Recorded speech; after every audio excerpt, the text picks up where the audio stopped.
ઓ પદ્મની બેન, મારો સવાલ આજે તમને છે કે પહેલા તમે એમ કહો કે તમારે કરવું છે શું?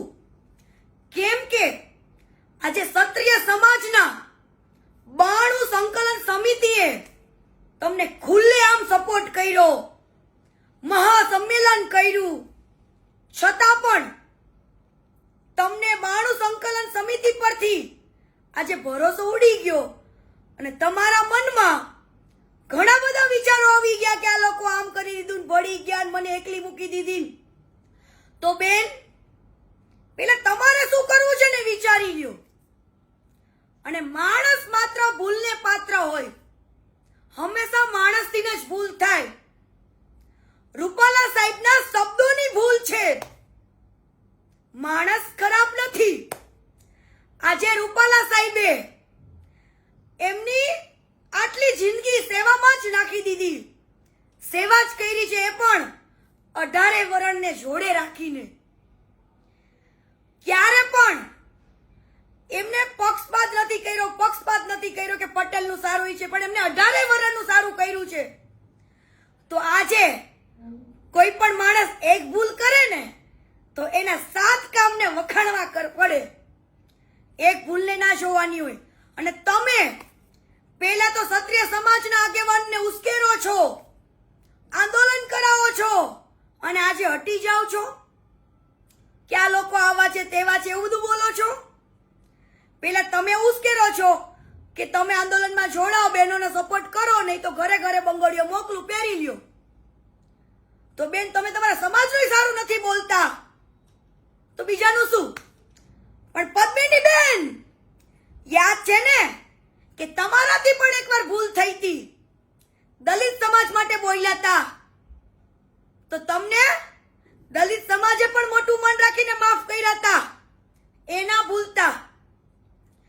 અને બેન, રૂપાલા સાહેબના શબ્દોની ભૂલ છે, એમને વારંવાર 3 થી 4 વાર માફી માંગી, છતાં પણ તમે નવા વિચારો, તમારા નવા આંદોલનો કે હું ભૂખ્યા પેટે બેઠી છું, હું જોહર કરી. તો બેન, તમે તો જોહરને બદનામ કર્યું. જોહર કોને કહેવાય ને, ઇતિહાસો તો અમે વાંચ્યા છે, પેલા તમે વાંચી લેજો.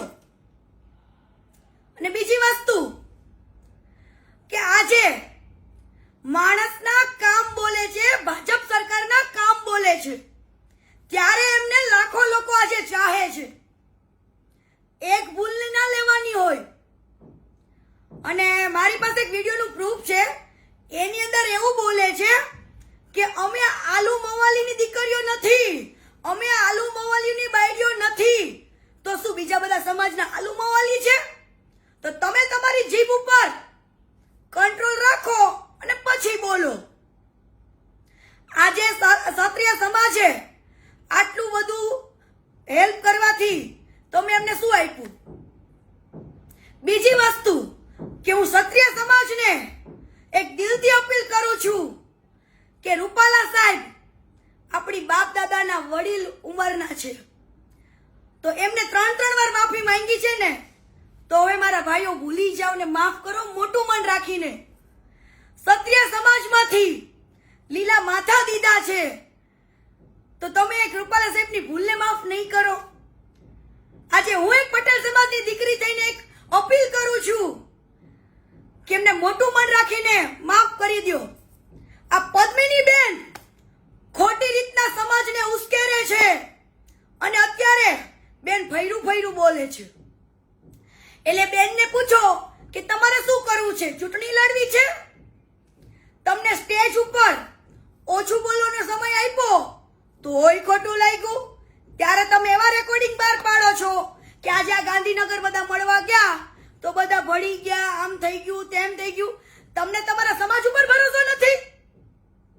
બીજી વસ્તુ, તમે એમ બોલો છો કે સાફા બાંધીને આ લોકો આટા મારે છે, ભાકા ફોજદારી કરે છે. કેમ?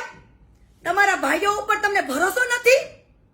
અને બીજી વસ્તુ બેન, પદ્મિની બેન, તમારું જાણવું હોય ને તો મને રૂબરૂ મળજો. તમે કેટલા ખોટા કેસમાં કેટલાને ફસાવ્યા છે ને એ બધી મોટું મન રાખીને હું ક્ષત્રિય સમાજને અપીલ કરું છું કે એમને માફ કરી દો, મોટું મન રાખીને, અને સાથ આપો, સહકાર આપો. એ આપણા બાપ દાદાની ઉંમરના એક વડીલ છે. અત્યારે સાથની જરૂર છે. અને આ વ્યક્તિ લોકોને ઉશ્કેરે છે, ખોટી રીતના અવળા રસ્તે લઈ જાય છે. પટેલ સમાજને, ક્ષત્રિય સમાજને ઝઘડા કરાય એવું કરે છે. પણ ભાઈઓ, આપણે એવું નથી કરવું. જોડે મળીને સાથ આપીએ અને મોટું મન રાખીને માફ કરી દો મારા ભાઈઓ. જય માતાજી.